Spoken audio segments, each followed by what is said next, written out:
Hello everybody, today I'm going to be teaching you how to take care of your knives. This is an important thing to know for both home cooks and professional cooks alike.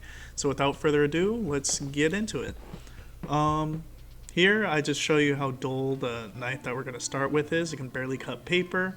I went to work with it decently sharp, but a lot of cutting today, a lot of prep, so had to go ahead and sharpen it when I got back to the house. And what you're going to want to do with your whetstone first is completely submerge it in water. They call it a whetstone for a reason. So get your whetstone wet, and after it's completely submerged, you're going to want to keep it in there for about 3 to 5 minutes or until bubbles stop floating from the whetstone. You'll see what I'm talking about here in a moment. After I turn the faucet off, I'm going to go ahead and zoom in, and those bubbles rising from it, you want to see those stop. And once that happens, you're good to go. Your whetstone is ready to use. Now, when you're sharpening your knife, I like to do a 90-10 method, and we're going to start with the coarse side of the whetstone, the rougher side.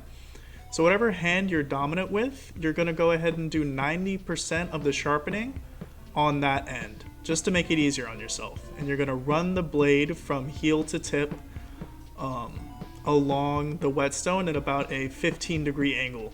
You want the blade to almost feel parallel to the whetstone, but just not quite. You don't want to do it at a really steep angle because you're just going to end up dulling your blade instead of sharpening it, which is the exact opposite of what we want. So very, very shallow angle. Just keep running the blade from heel to tip towards your body on your dominant hand. And on your non-dominant hand, you're only going to do about 10% of what you do on your dominant hand. So if you're running this for 50 strokes, then on your non-dominant hand, just do it for 5. Just barely smooth it out. You're not trying to remove that much material from the other side. And yeah, this takes a little while. I got a lot of strokes in this one. Just want to make sure it's sharp for the next work day. And then here I'm going to show you a non-dominant side, run it along the coarse side, still same technique, just a lot fewer times. And run it along the fine side for the same amount of times, 90-10. Here I just showed the 10 portion, so you can get a different angle of sharpening the knife. So this is what it looks like from above.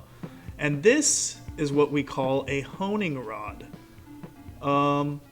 A lot of people think this is to sharpen knives. It's actually not. You do this before you use a knife or after you're done sharpening it to align the edge.